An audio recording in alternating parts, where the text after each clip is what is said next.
அஸ்ஸலாமு அலைக்கும் வரஹ்மத்துல்லாஹி வபரகாத்துஹு. இன்றைக்கி செவ்வாய்க்கிழமை என்ன கிளாஸ் பார்க்க போகிறோம்னா, நம்ம தூய்மை பற்றி தான் பார்த்துக்கிட்டு இருக்கோம். இன்ஷா அல்லாஹ் கிட்டத்தட்ட 6 வீடியோ போட்டுட்டேன். ப்ளேலிஸ்ட்டில் போய் பாருங்கள், தூய்மை அப்படின்ட்டு இருக்கும். அதில் போய் நீங்கள் பார்த்தீங்கன்னா ப்ளேலிஸ்ட்டில் போட்டிருக்கேன். இன்ஷா அல்லாஹ் கேட்டுட்டு அதுக்கப்புறம் இதை கேட்டிங்கன்னா உங்களுக்கு இன்னும் விவரமாக உங்களுக்கு புரியும். நான் கற்றுக்கிட்டால் மட்டும் போதாது, நீங்களும் கற்றுக்கிறணும் அப்படிங்கிறதுக்காக நான் லேர்ன் பண்ணதை உங்களுக்கு சொல்லுறேன். ஓகேங்களா? இப்போ வாங்க நெக்ஸ்ட்டு போகலாம். அஸ்ஸலாமு அலைக்கும் வரஹ்மத்துல்லாஹி வபரகாத்துஹு. ரப்பி ஜித்னி இல்மா, ரப்பி ஜித்னி இல்மா, ரப்பி ஜித்னி இல்மா. யா அல்லாஹ், எங்களுக்கு கல்வி ஞானத்தை அதிகப்படுத்துவாயாக. தேவையை நிறைவேற்றுவது மற்றும் அதன் ஒழுக்கங்கள். தேவை அப்படிங்கிறது என்னென்னா, இங்கே தேவை அப்படிங்கிறது மலஞ்சலம் தான் சொல்கிறாங்க. அது நிறைவேற்ற அது அது இருந்ததுக்கப்புறம் என்னென்ன கடைப்பிடிக்கணும். எக்ஸாம்பிள், இப்போ மலம் ஜலம் கழிச்சா கண்டிப்பாக நம்ம என்ன பண்ணணும், கால் கழுவணும். அது ஒரு ஒழுக்கத்தில் தான் போய் சேரும். கழுவாமல் இருந்தால் அது நல்லா இருக்குமா, நல்லா இருக்காதுன்னு. அது என்னென்ன அதுக்குரிய சட்டங்களை தான் பற்றி சொல்லுது நம்மளுடைய இஸ்லாம். ஏன்னா நம்ம இஸ்லாம் ஒவ்வொரு இதுக்குமே நமக்கு எப்படி எப்படி இருக்கணும் எல்லாத்தையும் சொல்லித்தருது. இந்த பாடத்தில் பல சட்ட விளக்கங்கள் உள்ளன. இந்த பாடத்தில் பல சட்ட விளக்கங்கள் இருக்குது. அதில் முதல் சட்டம் அப்படின்ட்டு பார்த்தோம்னா, தேவையை நிறைவேற்றிய பின்னர் தண்ணீரால் சுத்தம் செய்வதற்கு இஜ்திஹா என்றும் என்னதான் நம்மளுடைய இதை மலஞ்சலம் கழிச்சிட்டு தண்ணீரால் நம்ம சுத்தம் செய்கிற அந்த இடத்தனா அந்த இது பேர் என்ன, இஸ்திஜா இஸ்திஜா என்றும், கற்களால் அல்லது சுத்தம் செய்வதற்கு அனுமதிக்கப்பட்ட ஒரு பொருளால் சுத்தம் செய்வதற்கு இஸ்திஜ்மார். என்ன சொல்ல வராங்கன்னா, நீங்கள் தண்ணியை கொண்டு நீங்கள் சுத்தம் செய்தீங்கன்னா அது திஜ்ஜா. இதே நீங்கள் தண்ணி இல்லாத மற்ற இது, ஃபார் எக்ஸாம்பிள் கற்களோ இல்லை டிஷ்யூ பேப்பரோ அதை வச்சு நீங்கள் மலம் ஜலம் கழிச்சதை நீங்கள் சுத்தம் செஞ்சால் அது பேர் இஸ்திஜ்மார் என்று கூறப்படும். அந்த பொருள் தானும் சுத்தமாக இருக்க வேண்டும். நம்ம கழுவுறோம் அப்படின்னா அந்த பொருள் கண்டிப்பாக சுத்தமாக இருந்தால் தான் நம்மளுடைய இதை சுத்தம் பண்ணும். அதை தான் சொல்லுது. அந்த பொருள் தானும் சுத்தமாக இருக்க வேண்டும். சுத்தத்தை ஏற்படுத்தக்கூடியதாக இருக்க வேண்டும். சுத்தம் செய்வதற்கு அதை பயன்படுத்துவதை மார்க்கம் அனுமதிக்க வேண்டும். அப்படின்னா நம்ம அது கண்டிப்பாக சுத்தமாக இருக்கணும். அப்படி இருந்தால் மட்டும்தான் நம்ம சுத்தம் செய்யணும். அது மட்டும் இல்லாமல் மார்க்கத்திலே எதை வச்சு சுத்தம் செய்யலாம் அப்படிங்கிறது அனுமதிக்கப்பட்டதை வச்சு தான் நம்ம சுத்தம் செய்யலாம்.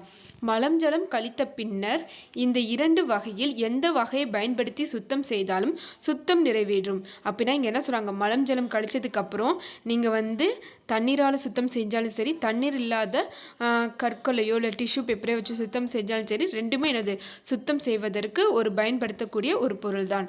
ஆதாரம் 1 என்ன சொல்கிறாங்க, ரசூல் ஸல்லல்லாஹு அலைஹி வஸல்லம் அவர்கள் சொல்கிறாங்க, தேவையை நிறைவேற்ற திறந்த வெளிக்கு வருவார்கள். அப்படின்னா ரசூல் ஸல்லல்லாஹு அலைஹி வஸல்லம் மலம் ஜலம் கழிக்க திறந்த வெளிக்கு தான் வருவார்கள். ஏன்னா அந்த காலத்தில் இப்போ நம்ம வீட்டிலேயே ஈஸியாக டாய்லெட் இதெல்லாம் கெட்டுற மாதிரி அந்த காலத்தில் இருக்காது, ஒரு திறந்த வெளியாக தான் இருக்கும். அப்போது திறந்த வெளிக்கு வருவாங்க. நானும் என்னை போன்று சிறுவர் ஒருவரும் ஒரு பாத்திரத்தில் தண்ணீரையும் ஒரு தடியையும் எடுத்து வருவோம். அப்படின்னா இங்கே இதை சொல்கிறாங்க பார்த்தீங்களா, நானும் சரி என்னை போல் பல சிறுவரும் சரி அவங்க கையில் தண்ணீரும் அப்புறம் ஒரு தடியையும் எடுத்துருவாங்க. தடினா கம்பு. ஏன் கம்பு அப்படின்னு சொல்கிறாங்கன்னா, ரசூல் ஸல்லல்லாஹு அலைஹி வஸல்லம் மார்க்கத்து இதெல்லாம் பண்ணது 40 வயசுக்கு மேலே தான். அப்போ 40 வயசுக்கு மேலே அப்படிங்கிறப்போ கொஞ்சம் வயசானவங்க தான். அதனால் அவங்க தடியை வச்சு தான் நடப்பாங்க. நபி ஸல்லல்லாஹு அலைஹி வஸல்லம் அவர்கள் அந்த தண்ணீரால் சுத்தம் செய்வார்கள்.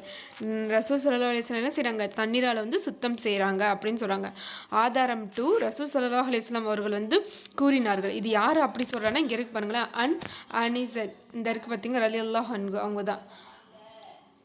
உங்களில் ஒருவர் மலம் கழிக்க சென்றால் தன்னுடன் 3 கற்களை எடுத்து செல்லட்டும். அப்படின்னா ரசூல் ஸல்லல்லாஹு அலைஹி வஸல்லம் சொல்கிறாங்க, நீங்கள் மலம் கழிக்க செஞ்சின்னா உங்களோட சேர்த்து ஒரு 3 கற்களை எடுத்துட்டு போங்க. அவற்றினால் சுத்தம் செய்வது. அப்போது ரசூல் ஸல்லல்லாஹு அலைஹி வஸல்லம் 3 கற்களை கொண்டு போக சொல்கிறாங்க. அவற்றினால் தோன்றினால் சுத்தம் செய்வார். அதை வச்சு அவங்க வந்து சுத்தம் செய்வாங்க. எது? அந்த 3 கற்களை வச்சு சுத்தம் செய்வாங்க. நிச்சயமாக அவை அதற்கு தண்ணீருக்கு பதிலாக போதுமாகிவிடும். அப்படின்னா என்ன சொல்கிறாங்க? தண்ணி இல்லாத சமயத்தில் நீங்கள் 3 கற்களை வச்சு சுத்தம் செஞ்சால் அது தண்ணிக்கு சமமாகிவிடும் அப்படின்னு, போதுமாகிவிடும் அப்படின்னு சொல்கிறாங்க. முடிந்தால் 2ஐயும் சேர்த்து சுத்தம் செய்வது சிறப்பானதாகும். அப்படின்னா என்ன சொல்கிறாங்கன்னா, 2னா நீங்கள் 3 கற்களை வச்சு உங்களுக்கு சுத்தம் செய்யுங்க, அதுக்கப்புறம் என்ன பண்ணிங்கன்னா தண்ணியை வச்சு சுத்தம் செய்யுங்க, அது வந்து இன்னும் சிறந்ததாக இருக்கும். அதாவது முதலில் கற்களை பயன்படுத்தி விட்டு அதுக்கப்புறம் நீங்கள் வந்து தண்ணீரை வச்சு சுத்தம் செய்யுங்க, அது வந்து ஒரு சிறந்த முறையாக இருக்கும்னு சொல்கிறாங்க.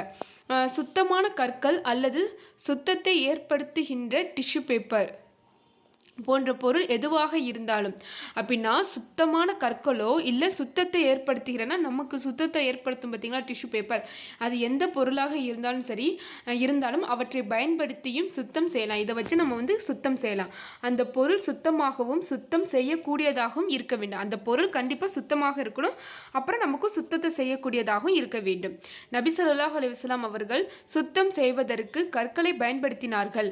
ஆகவே தேவையை நிறைவேற்றிய பின்னர் சுத்தம் செய்ய உதவக்கூடிய அனுமதிக்கப்பட்ட பொருள் எதுவாக இருந்தாலும் அதை பயன்படுத்தலாம் என்பது இந்த ஹதீஸில் இருந்து நாம் அறிய முடியும். அப்போ இந்த விஷயத்துலேருந்து நம்ம என்ன தெரியுது? நபி ஸல்லல்லாஹு அலைஹி வஸல்லம் அவங்களே சுத்தம் செய்வதற்கு கற்களை பயன்படுத்தியிருக்காங்க. அப்போ நம்ம சுத்தம் செய்யக்கூடிய எந்த பொருளாக இருந்தாலும் நம்ம வச்சு சுத்தம் செய்யலாம். மலம் ஜலம் கழித்ததுக்கு பிறகு குறைந்தது 3 முறை தடவுதால் மட்டுமே சுத்தம் ஏற்படும். எந்த ஒரு விஷயத்தை நீங்கள் வச்சு சுத்தம் செய்தாலும் 3 முறை நீங்கள் வந்து இது பண்ணால் மட்டும் அது வந்து சுத்தமாகும் அப்படி சொல்கிறாங்க. ஒரு கற்களை நீங்கள் பயன்படுத்தினாலும் 3 தடவை நீங்கள் வந்து 3 கற்களை வச்சு சுத்தம் செய்யுங்க.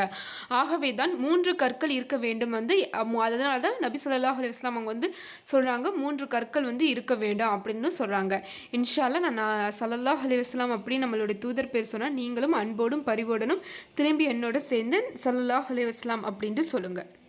சில வஸ்துக்களை கொண்டு சுத்தம் செய்வது நபி ஸல்லல்லாஹு அலைஹி வஸல்லம் தடுத்தார்கள். என்ன சொல்கிறாங்கன்னா, சில மெட்டீரியலை வச்சு சுத்தம் செய்கிறத வச்சு நபி ஸல்லல்லாஹு அலைஹி வஸல்லம் வந்து தடுத்துருக்காங்க. ஏன்னா எந்த பொருள் வச்சு வேணால் சுத்தம் செய்யலாமா? இல்லை, அதுக்குன்னு ஒரு குறிப்பிட்ட பொருள்லாம் இருக்குது. அதாவது இப்போ வந்து அந்த எலும்பு இருக்குது பார்த்திங்களா, அந்த பொருளை வச்சோ இல்லை காய்ந்து போன விட்டைகளை இவற்றை சுத்தம் செய்வதற்கு பயன்படுத்துவது தடுக்கப்பட்டதாகும். இதை வச்சு நம்ம வந்து கண்டிப்பாக என்ன செய்யுது? தடுக்கப்பட்டது. அப்படின்னா நம்ம வந்து இதை வச்சு சுத்தம் செய்யக்கூடாது அப்படின்னு சொல்லி, இதுக்கு ஆதாரம் என்னென்னா, சல்மான் ஃபர்லி ரலியல்லாஹு அவர்களிடம் கூறப்பட்டது, உங்கள் நபி ஸல்லல்லாஹு அலைஹி வஸல்லம் அவர்கள் உங்களுக்கு மலம் ஜலம் கழிப்பது உள்பட எல்லாவற்றையும் கற்பித்திருக்கின்றார்களா அப்படின்னா, சல்மான் ஃபார்லி வந்து ரலியல்லாஹு அவர்களிடம் கூறப்பட்டது, அவங்க கிட்ட சொல்லியிருக்காங்க. ஏன்னா உங்களுடைய நபி ஸல்லல்லாஹு அலைஹி வஸல்லம் வந்து எல்லாத்தையும் உங்களுக்கு வந்து சொல்லி தந்திருக்காங்க அப்படின்னு சொல்கிறீங்கன்னா, அப்போ மலம் ஜலம் கழிக்கிறது இல்லை இப்படிப்பட்டவற்றையுமா உங்களுக்கு வந்து சொல்லி தந்திருக்காங்க, உள்பட எல்லாவற்றையுமா கற்பித்திருக்கின்றார்கள் அப்படின்ட்டு கேட்குறாங்க. அதற்கு அதுக்கு வந்து யார்? சல்மான் ஃபார்லி அப்படிங்கிறவங்க வந்து பதில் சொல்கிறாங்க என்னென்று, ஆம், அப்படின்னா ரசூல் ஸல்லல்லாஹு அலைஹி வஸல்லம் பற்றி தெரிஞ்சவங்க தான் சல்மான் ஃபார்லி.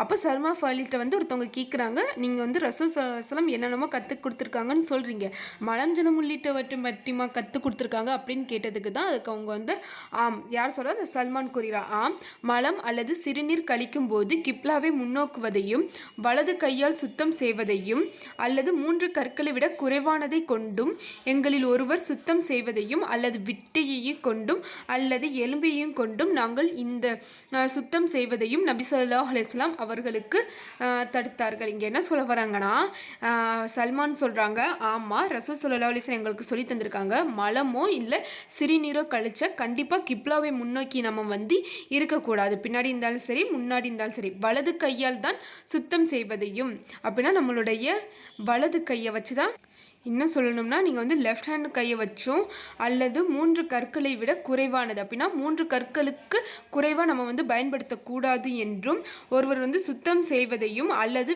அப்படின்னா விட்டையும் சரி எலும்பையும் வச்சு சுத்தம் செய்யக்கூடாது என்று நபி ஸல்லல்லாஹு அலைஹி வஸல்லம் எங்களுக்கு வந்து சொல்லி தந்திருக்காங்க அப்படின்னு சொல்கிறாங்க. 2வது சட்ட விளக்குன்னு பார்த்தோம்னா, தேவையை நிறைவேற்றும் போது கிப்லாவை முன்னோக்குவதும் பின்னோக்குவதும், அப்படின்னா நம்மளுடைய தேவையை இது பண்ணும்போது கிப்லாவை வந்து முன்னோக்கியோ பின்னோக்கி இருக்கக்கூடாது. பொது வெளியில் தடுப்புகள் இல்லாமல் தேவையை நிறைவேற்றும் போது கிப்லாவை திசையை முன்னோக்கி அல்லது பின்னோக்கி அமர்வது கூடாது. அப்படின்னா பொது இடங்கள்னால் எனது நமக்கு அந்த காலத்தில் வெட்ட வெளியில் தான் இருந்திருப்பாங்க. அப்படிங்கிறப்போ பொது வெளியே நம்ம இருக்கும்போது கண்டிப்பாக கிப்லாவும் முன்னோக்கி நம்ம வந்து இருக்கக்கூடாது அப்படின்ட்டு சொல்கிறாங்க. நபி ஸல்லல்லாஹு அலைஹி வஸல்லம் அவர்கள் கூறினார்கள், நீங்கள் மலம் கழிக்க சென்றால் கிப்லாவை முன்னோக்காதீர்கள். நீங்கள் வந்து மலம் செழிக்க போனீங்கன்னா கிப்லா வந்து கண்டிப்பாக முன்னோக்காதீங்க. இன்னும் அதை பின்னோக்காதீர்கள். அப்படின்னா முன்னாடி இருக்காதீங்க, பின்னாடி இருக்காதீங்க. இன்னும் கிழக்கு அல்லது மேற்கு திசையில் முன்னோக்கி அல்லது பின்னோக்கி அமருங்கள். ஒன்று கிழக்கோ இல்லை மேற்கோ இந்த திசையில் வந்து நீங்கள் வந்து பின்னோக்கி அமருங்க. ஆனால் நமக்கு ஒன்று தெரியணும், இங்கே வந்து கிப்லா எந்த திசைன்னு சொல்லணும்னா ஒவ்வொரு நாட்டுக்கு ஏற்ற மாதிரி மாறுபடும். சரிங்களா? அப்படிங்கிறப்ப உங்களுக்கு எந்த திசையோ அந்த திசை தான் கிப்லாவை முன்னோக்குறது. அதை பின்னோக்கியும் முன்னோக்கியும் உட்காரக்கூடாது. அப்போ அதுக்கு ஆப்போசிட்டான டைரக்ஷனில் தான் நீங்கள் உட்காரணும். அபி அய்யூப் கூறுகிறார், ரலியல்லாஹு அன்ஹு கூறுகிறார்கள், நாங்கள் ஷாம் தேசம் வந்தோம். அப்போ வந்து அவங்க வந்து ஷாம் தேசம் வந்திருக்காங்க போல். அங்கு கழிவறைகள் கிப்லாவை முன்னோக்கி கட்டப்பட்டிருந்தன. அப்படின்னா ஷாம் தேசத்துக்கு போயிருந்தால் அங்கே வந்து கிப்லாவை வந்து முன்னோக்கி தான் அவங்க வந்து இதை கழிவறைனா கட்டியிருந்தாங்க. நாங்கள் கொஞ்சம் திரும்பி அமர்ந்து கொள்வோம். அப்படின்னா பாத்ரூம் நேர் இருக்குன்னா அது வந்து கிப்லாவை நோக்கி இருந்த காரணத்தில் கொஞ்சம் லைட்டாக திரும்பி அவங்க வந்து அமர்ந்து கொள்வாங்க. அது மட்டும் இல்லாமல் பின்னர் அதற்காக அல்லாஹு தாலாவிடம் பாவமன்னிப்பு தேடுவோம். அப்படின்னா என்னமோ இருந்தாலும் அது கிப்லாவை நோக்கி தான் உட்கார்ந்தது காரணத்தினாக கொஞ்சம் சைடாகவும் உட்காருவாங்க. அதே நிமிஷம் அல்லாஹு தாலாவிடம் பாவமன்னிப்பு கேட்பாங்க. ஏன்னா அல்லாஹ் நிச்சயமாக மன்னிப்பவன், நாம் மன்னிப்பு கேட்டால் அவன் மன்னிக்கக்கூடியவன். அதனால கட்டிடங்களில் கட்டப்பட்ட கழிவறைகளில் அல்லது கிப்லாவிற்கும் தனக்கு இடையில் மறுப்பு ஏதும் இருந்தால் கிப்லாவை முன்னோக்கி அல்லது பின்னோக்கி அமர்வது குற்றமில்லை. அப்படின்னு என்ன சொல்கிறாங்கன்னா, கிப்லாவை நம்ம வந்து வேறு வழி இல்லாமல் நிற்கிறோம்னா நடுவில் ஏதாச்சும் தடைகள் இதெல்லாம் இருந்துச்சுன்னா அது வந்து போதுமானது. நம்ம வந்து முன்னோக்கி பின்னோக்கி உட்காரலாம் அப்படின்னு சொல்கிறாங்க. ஆனால் முடிஞ்சவரை கிப்லாவை முன்னோக்கியோ பின்னோக்கியோ என்னது உட்காரக்கூடாது. சரிங்களா? இதுக்கப்புறம் இன்ஷா அல்லாஹ் நான் அடுத்த வீடியோவில் பார்ட் 8 வந்து அப்லோட் பண்ணுறேன். என்னோட சேர்ந்து நீங்களும் கொஞ்சம் கொஞ்சமாக கற்றுக்கோங்க. இஸ்லாத்தை கற்றுக்கிட்டு அதன்படி நம்ம வந்து செயல்பட அல்லாஹ் அதுக்கு நமக்கு ஒவ்வொரு முஃமினான ஆண் பெண் அனைவரையும் உதவி செய்வானாக. அஸ்தகுஃபில்லா அஸ்தகுஃபில்லா அஸ்தகுஃபில்லா. ஏதாச்சும் தவறுகள் செய்தால் அல்லாஹும் மன்னிக்கட்டும், நீங்களும் என்னை மன்னித்து கொள்வாயாக. அஸ்ஸலாமு அலைக்கும் வரஹ்மத்துல்லாஹி வபரகாத்துஹு.